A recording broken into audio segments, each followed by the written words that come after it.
자, 오늘은 교과서 203페이지에 있는 마무리하기 문제 한번 풀어보도록 하겠습니다.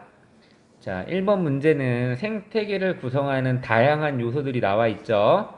뭐 이제 공기나 토양이나 이런 비생물적인 요인과 소비자, 생산자, 분해자를 포함하는 생물적인 요인이 등장해 있는데, 자, 1번.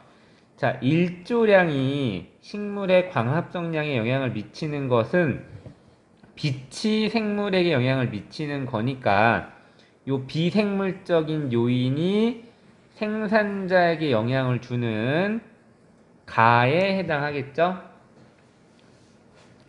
자, 2번.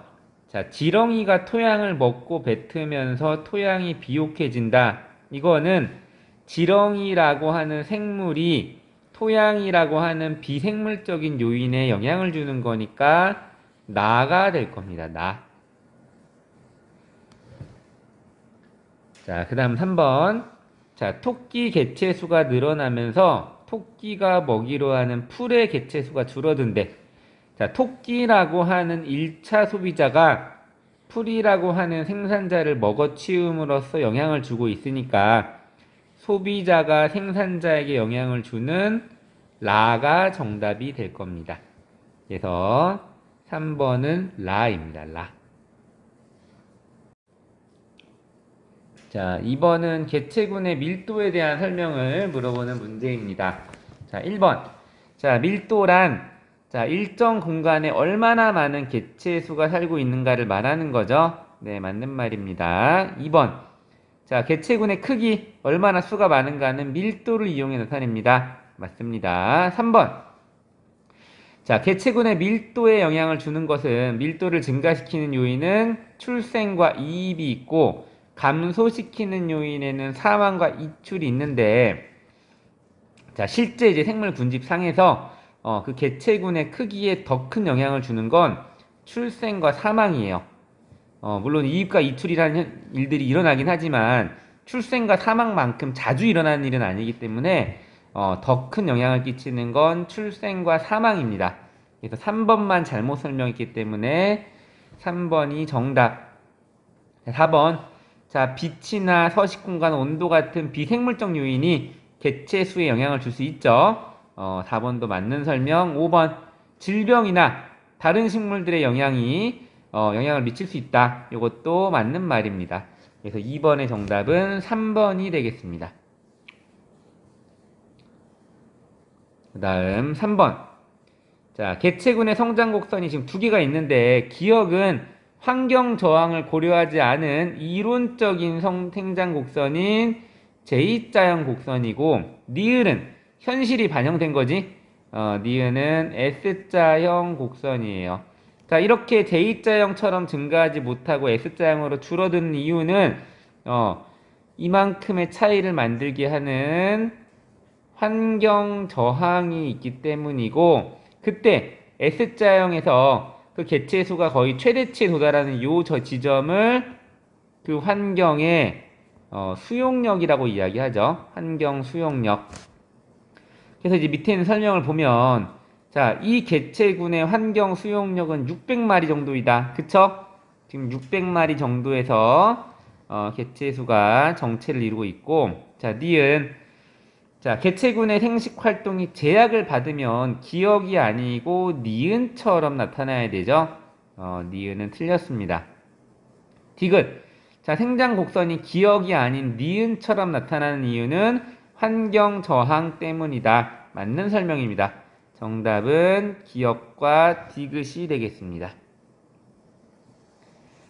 자, 4번. 자, 세 가지 유형의 개체군 생존 곡선을 나타낸 거래요. 자, 기억에서 디귿 중에 부모가 자손을 보호하는 정도가 가장 강한 생물종을 찾으라는데, 자, 부모가 어릴 때 자손을 극진히 보호할수록 어릴 때 생존율이 높겠죠. 어릴 때 잘 죽지 않고 그들의 이제 수명까지 대부분이 살아가는 이 디귿이 부모님들이 초반에 케어를 잘 해주기 때문에 생존율이 높은 그런 유형입니다. 자, 정답은 디귿이고 자, 종에 따라 개체군의 생존 곡선 유형이 다르게 나타나는 까닭은 그냥 뭐 종에 따라 연령별로 사망률이 다르기 때문이겠지?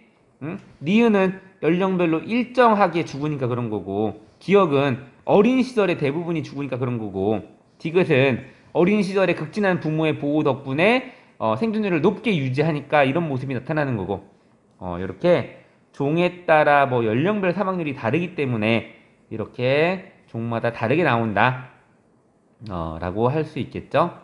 그래서 4번은 1번은 디귿이고 2번은 여러분 좀 편한 방식으로 좀 서술하면 될 것 같아요. 자, 다음 문제. 자, 5번. 자, 개체군 내에서 같은 종들끼리 주고받는 상호작용 5가지가 여기 밑에 나와 있죠. 텃세, 순위제, 리더제, 사회생활, 가족생활인데, 자, 밑에 있는 예시들을 읽으면서 이게 뭔지 알아야 돼. 1번. 자, 기러기는 집단으로 이동할 때 우두머리 한 마리를 따라서 이동한대요. 이 한 마리가 리더가 되어서 집단을 이끌고 있어요. 다지, 다. 2번. 자, 코끼리는 새끼가 생장하여 독립할 때까지 어미와 새끼가 무리를 지어 생활한다. 가족끼리 함께 지낸다는 거지. 그래서 가족 생활이 여기에 해당합니다. 자, 3번. 자, 개미 개체군에는 여왕개미는 생식, 병정개미는 방어, 일개미는 먹이 획득을 담당한다. 이렇게 분업화되어 있을 때는 분업화된 거를 표현할 때는 이거를 사회생활이라 그래요. 사회생활. 가끔 이런 친구도 있어. 개미도 같은 가족들 아니냐고 하는데 지금 3번에서는 이 분업화되어 있는 걸 집중해 설명하고 있잖아. 그래서 3번은 사회생활이 더 맞습니다. 자, 5번. 자, 얼룩말은 일정한 서식 공간을 차지하고 다른 개체의 침입을 경계한다. 내 땅이야. 오지 마. 하는 게 텃세지, 텃세. 텃세입니다. 텃세는 서로 다른 종 간의 상호작용인 분서랑 비교하여 공부하자고 했지. 그래서 분서랑 텃세가 약간은 다른 개념이다. 하지만 결국은 경쟁을 피하기 위한 비슷한 목표를 가지고 하는 행동이다라는 거 정도 알아두면 될 것 같습니다. 자, 다음 문제. 자, 건성천이 과정이래. 그래서 기역, 니은, 디귿은 음수림, 양수림, 호남림 중에 하나라는데, 자, 먼저 등장하는 건 양수림이지. 그리고 그 다음 등장하는 건 호남림이고, 결국은 음수림이 그 군집을 차지하게 돼. 그래서 자, 이 지역의 천이 과정의 개척자는 처음 들어간 애잖아. 여기 써있네. 지으류라고 써주면 되고, 자, 기역, 니은, 디귿은 지금 썼지. 양수림, 호남림, 음수림을 써주면 되겠고, 자, 3번에 자, 천이 과정에서 극상에 해당하는 식물 군집은 디귿에 해당하는 음수림이다 라고 해주면 되겠죠. 정답은 디귿입니다. 자, 다음 7번 문제. 자, 그림 가는 집신벌레 A종을 단독 배양했을 때인데 나는 A종과 B종을 함께 배양했을 때의 모습이래. 자, 보니까 A종도 원래 본인이 커야 되는 것보다 더 낮은 개체수를 보이고 있고 B종은 완전 멸종해버렸네. 이 두 종 사이에 경쟁이 일어난 거죠.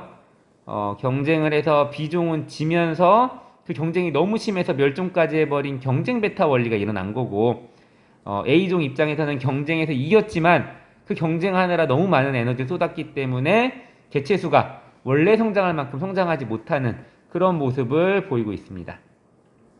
자, 그래서 기억. 자, 이 종의 원래 환경 수용력은 200이었어, 200. 기억은 맞는 말이고, 니은은 자, 포식, 피식이 아니고 경쟁이죠? 자, 만약에 이들의 관계가 포식과 피식이었으면, 자, 먹히는 애 숫자가 늘어남에 따라 먹는 애 숫자가 따라 늘고, 그에 따라 먹히는 애가 줄어들고, 그러니까 다시 또 먹던 애가 줄고, 요런 식으로 같이 따라가면서 개체수가 이렇게 변하는 요런 그림이 나와줘야 돼. 근데 위에 그림은 그런 게 아니지. 그래서 니은은 틀렸고, 디귿. 자, 이들을 함께 배양했을 때 환경 저항이 증가했으니까 A종이 개체수가 더 낮게 유지된 거겠지? 그래서 정답은 기역 디귿에 해당합니다. 기역 디귿.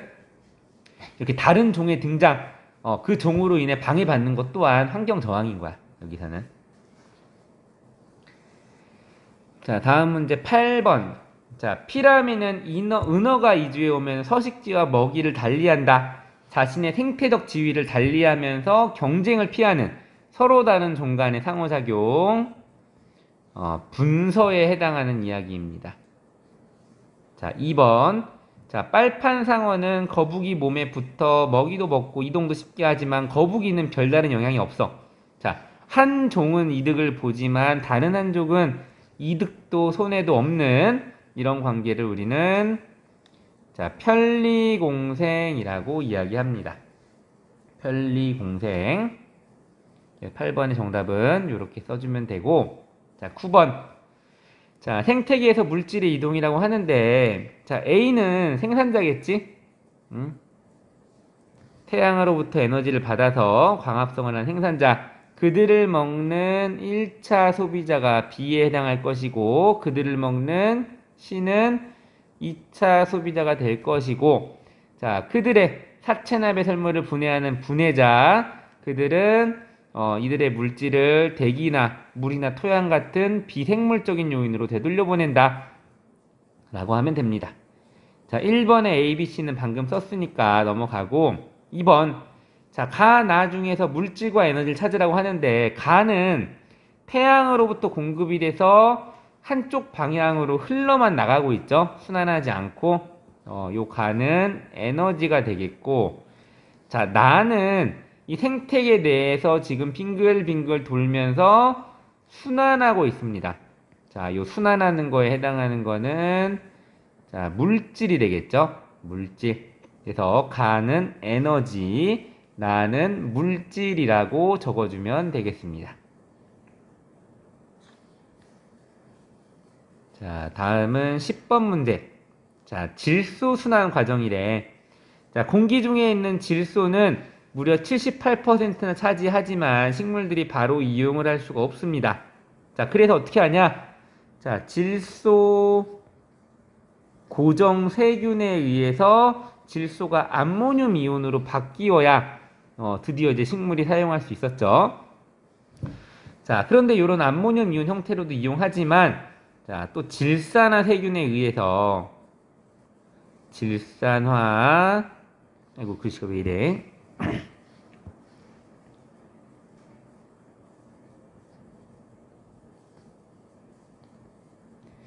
자, 질산화 세균에 의해서 질산이온이 되는 걸 이용하기도 하고 또 이 질산이온을 다시 공기 중으로 되돌려 보내주는 순환을 일으키게 하는 애는 탈질산화 세균이었죠. 자, 이런 세균들의 도움을 통해서 질소는 암모늄이온, 질산이온을 통해 거치면서 이제 순환을 빙글빙글 도는데, 자, 공기 중에 있는 질소가 이런 세균들의 도움을 받지 않고 바로 질산이온이 되는 방법이 하나 있었죠. 번개치는 거. 그거 나를 자, 공중 자, 방전이라고 이야기합니다. 자, 그래서 이제 보기를 보면 기억. 자, 질소 고정 세균이 가에 관여하죠. 맞는 말. 자, 니은. 자, 나는 질산화 세균의 작용으로 일어난다. 맞는 말입니다. 디귿. 자, 다는 탈질산화 세균에 의해 일어나는 거죠. 식물까지 이 일을 하진 않습니다. 디귿은 틀렸고, 리을. 자, 라는 공중방전인데 식물이 하는 일이 아니지. 리을은 틀렸습니다. 정답은 기역, 니은. 자, 11번. 자, 미국의 카이바브 고원에서 퓨마를 사냥했더니 아래와 같이 이런 일들이 일어났대요. 자, 퓨마를 사냥하니까 퓨마에게 잡아먹히던 사슴의 수가 폭발적으로 증가했죠. 자, 근데 이 사슴들이 뭔 문제를 일으켰냐? 그 주변에 있는 초원에 있는 풀들을 다 뜯어먹으니까 초원의 생산량이 너무 줄어드는 거야. 그래서 결과적으로 사슴도 먹이를 찾지 못하고 그 수가 다시 줄어들었다. 이런 거를 이제 풀었으면 되겠지. 1번은 설명하라니까. 2번은 결국 인간의 강섭이 생태계 평형을 파괴하는 안 좋은 결과를 일으킨 한 예시가 되겠죠. 물론 여기도 다시 시간이 뭐 지나면은 다시 사슴이 줄어들었으니까 초원 생산량이 증가하고 평형을 회복해 가겠지만 이 인간의 개입 때문에 지금 몇 년이야 지금 30년 넘는 시간을 이런 이제 평형이 파괴된 채로 지금 유지가 돼버린 거야. 그래서 막 딱히 꼭 이렇게 적어라라는 정답은 없잖아요. 여기는 이 문제는. 그래서 여러분이 좀 편한 방식으로 설명할 수 있도록 한번 연습해 보면 될 것 같습니다. 자, 그 다음은 12번. 자, 옳지 않은 걸 찾으래. 1번. 자, 종 다양성이 낮으면 생태계 평형이 깨지기 쉽죠? 맞는 말입니다. 자, 2번. 자, 유전적 다양성과 종 다양성과 생태계 다양성은 서로 영향을 주고받는다. 맞는 말이죠. 3번. 자, 유전적으로 다양해야 환경이 급격히 변하거나 주변에 이제 병충해 같은 게 생기더라도 생존율이 높죠. 3번도 맞는 말이고. 4번. 자, 서로 다른 두 생태계가 인접한 지역은 종 다양성이 높다 그랬죠. 여기 왼쪽에 살 수 있는 애, 오른쪽에 살 수 있는 애, 이런 애들이 같이 섞여 살다 보니까 다양한 종들이 나타나게 됩니다. 자, 5번. 자, 생물 다양성이 높다는 것은, 자, 특정 종의 개체 수가 많은 걸 의미하는 게 아니고, 종의 수도 많고, 또 뭐야, 그 종도 균등하게 있고, 또 유전자도 다양하고, 또, 우리가 살 수 있는 서식지도 다양하고, 이런 것들을 다 포함하는 개념이지. 단순히 한 종의 개체 수가 많은 건 오히려 생물 다양성을 더 해치는 한쪽으로 이제 쏠린 거니까 그런 개념이 될 수 있습니다. 그래서 5번만 지금 설명을 잘못해 놨어. 12번의 정답은 5번이 됩니다. 자, 13번은 자, 가는 자, 곤충들이 같은 종인데 서로 다른 무늬를 가지고 있다. 유전자가 다양하다라는 이야기를 말하는 거고, 나는 다양한 생물이 사는 숲 생태계, 종이 다양한 생태계를 지금 말하고 있는 것 같아요. 자, 기억 보면은, 자, 곤충 개체의 무늬 다양성은 유전자가 다양하기 때문이다. 맞는 말이죠. 기억은 동그라미. 니은. 자, 종 다양성은 생물 종의 수만 이야기하는 게 아니죠. 생물 종의 수는 그 종들의 풍부도를 이야기하는데, 여기에 더해서, 종들이 얼마나 서로 비슷비슷하게 배분되어 있는가 종 균등도까지를 고려해야 종 다양성이 나오게 됩니다. 니은은 지금 생물종의 수만으로 결정을 지어버린다고 했으니까 잘못된 설명이 되겠죠? 니은은 틀렸습니다. 디귿 생태계 다양성은 생물 서식지의 다양한 정도를 나타낸다. 이것도 맞는 말이죠. 정답은 기역과 디귿이 되겠습니다. 자, 다음 14번 문제는 자, 어떤 생태계에서 종 A에서 F의 개체수 변화를 계절별로 조사를 했대. 보니까 자, 봄에는 굉장히 균등하게 6종이 다 같이 존재하는데 여름에는 엄청 증가하는 종도 있는데 수가 확 줄어드는 종들이 많아지네. 그리고 가을이 되면 완전히 멸종한 종도 있고 뭔가 큰 풍파가 들이닥쳤나 봐, 이들에게. 기억. 자, 이 생태계에서 종 다양성은 봄에 가장 높다. 맞는 말이고. 자, 니은. 자, 봄철 B의 상대 밀도는 가을철 종 D의 상대 밀도와 같다고 하는데, 자, 면적을 같다고 했을 때, 각자의 밀도 중에서, 이 종 B랑 종 D가, 봄철의 종 B와 가을철의 종 D가 차지하는 밀도가 비율이 얼만큼냐를 보면 되는 건데, 선생님이 계산기로 한번 계산을 해보니까, 자, 봄에는 전체 종의 수가 3,399종이었고, 개체수가.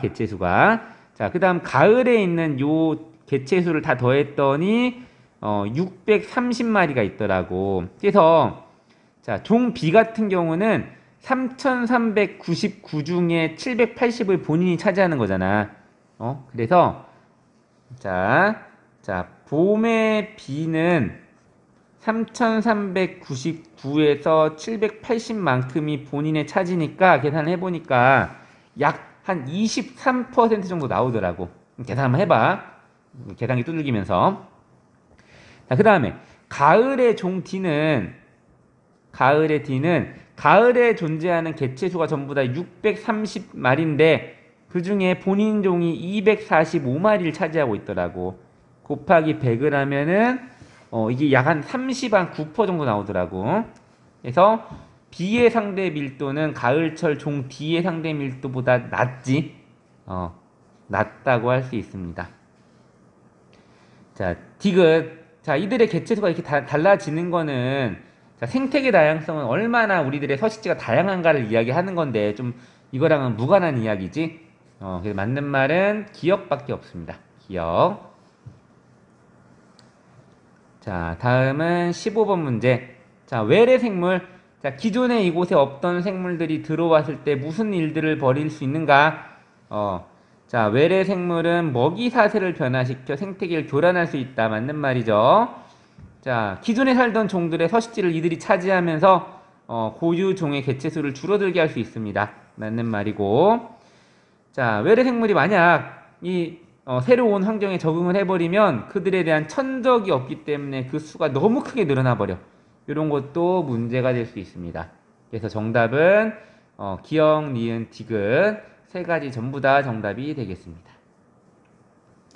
자, 그 다음 16, 17번은 17번을 먼저 풀게요. 16번이 좀 오래 걸리니까 17번을 보면은 자, 요런 생태계일 때는 100% 생존을 했어요.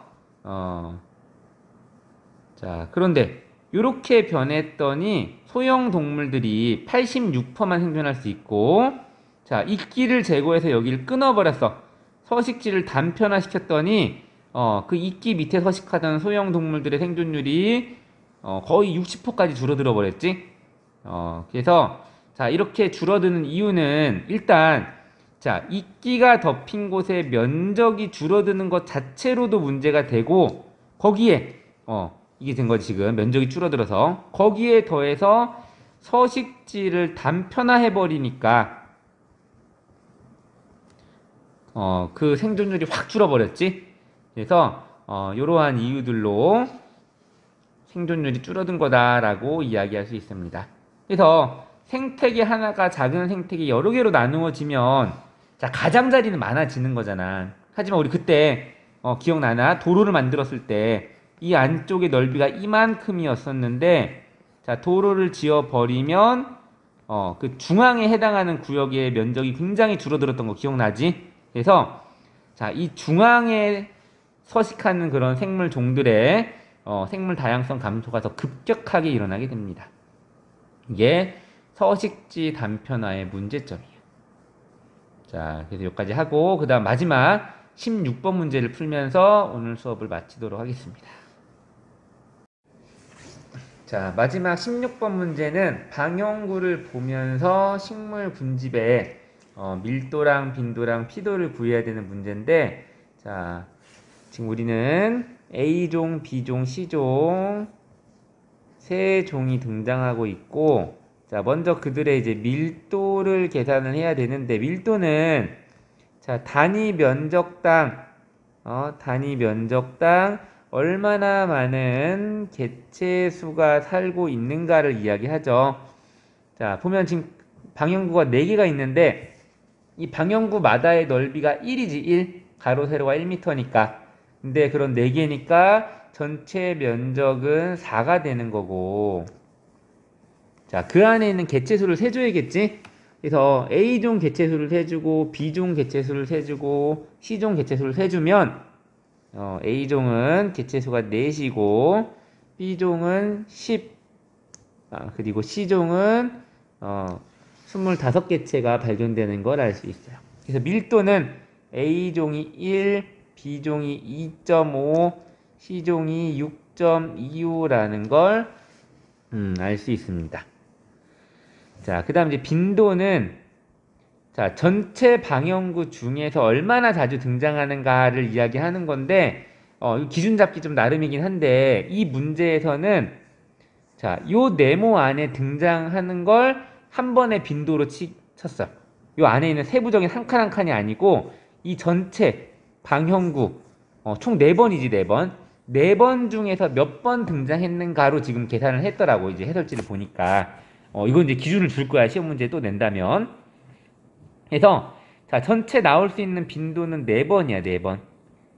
4번 중에서 A종은 이 왼쪽에 있는 두 군데에서만 등장했지. 그래서 빈도가 4분의 2고 B종과 C종은 4개의 방향구 모두에서 관찰이 되었습니다. 그래서 빈도는 0.5, 0.1, 0.1이 아니지. 1이지. 1, 그리고 1이 되는 겁니다. 그 다음 P도는 자, 이들이 얼마나 넓은 면적을 덮고 있느냐를 이야기하는 건데, 자, 그 종이 출현했으면 그 칸을 모두 차지하는 걸로 간주를 한대. 그럼 보면 지금 여기 있는 면적은 전체가 100칸이지, 100칸. 자, 한 방향구당 지금 25칸이 있으니까 그 100칸 중에서 A종은 이 4칸만큼을 차지하고 있는 거야. 100칸 중에서. 그래서 P도는 뭐 100분의 4라고 해주면 되지 않을까? 또는 그냥 면적만 말하는 거니까 그냥 4칸 차지했다. 편하게 쓰려면 이들은 4칸을 차지했어. 자, 마찬가지로 B종은 자, 2개의 개체가 있지만 여기를 차지한 거지. 하나, 둘, 셋, 넷, 다섯, 여섯. 요렇게 6칸을 덮고 있는 거고, 마찬가지로 C종도 계산을 해주면 25칸을 차지하고 있는 걸 확인할 수 있어요. 자, 요래서 각각의 종의 밀도와 빈도와 피도를 구했잖아. 자, 그러면 이제 우리 2번 문제 우점종을 구하라고 하는데, 우점종은 상대 밀도와 상대 빈도와 상대 피도를 다 구하는 거지. 그래서 한 종만 지금 예를 들어서 설명해 줄게. 자, A종의 상대 밀도는 자, A, B, C종 전체 밀도를 더해. 그걸 다 더하면 이거 얼마가 나오냐면 이거 얼마가 나올라나? 9.75가 나온대. 9.75. 그래서 전체 9.75분의 A종이 차지하는 밀도 1이지. 여기에 곱하기 100을 하는 거야. 그래서 계산을 하면은 약 10.2가 나온다네. 밀도, 상대 밀도는 10.2 값을 가지게 돼. A가. 자, 빈도도 마찬가지야. A종, B종, C종의 빈도를 다 더해. 그러면은 2.5가 나오겠지. 이 전체 중에서 A종이 차지하는 비율인 0.5를 분자에 두고 곱하기 100을 하면은 값이 얼마가 나오냐. 상대 빈도는 20이 되는 거야. 20. 자, 마찬가지로 상대 피도도 세 종의 피도를 다 더해. 다 더하면 35가 나오는데 그 중에 4만큼이 A 거지. 그래서 여기 곱하기 100을 해주면 선생님 계산 미리 해봤는데 약 11.4가 나와. 11.4. 그래서 A종의 중요치는 10.2와 20과 11.4를 다 더한 얼마가 나올라나? 41.6이 나오나 보다. 이런 식으로 계산하는 거야. 그래서 이렇게 B종도 계산하고 C종도 계산하면 각각의 종의 중요치가 나올 것이고 그 값이 C종이 가장 크다는 결과를 얻을 수 있을 거야. 근데 사실 우리는 C종이 지금 밀도도 크지, 빈도도 거의 1등이지, 피도도 1등이잖아. 그러니까 이제 C종이 우점종이라는 걸 쉽게 알 수 있는데 이게 애매한 상황에서는 이런 계산하는 방법도 우리가 알아야 정확한 값을 구할 수 있습니다. 자, 그래서 이번 주 수업은 여기까지 마칠 거고 시험 범위 끝났지. 그래서 이제 이번 주에 혹시 남은 온라인 수업이 있다면 또 출석 체크하고 좀 짧게 끝내주면서 여러분 생기부 쓰는데 필요한 그런 보고서 작성하는 시간 줄 거고 다음 주부터는 또 새로운 그 양 많은 문제를 풀면서 시험을 준비하도록 합시다. 네, 고생 많았습니다.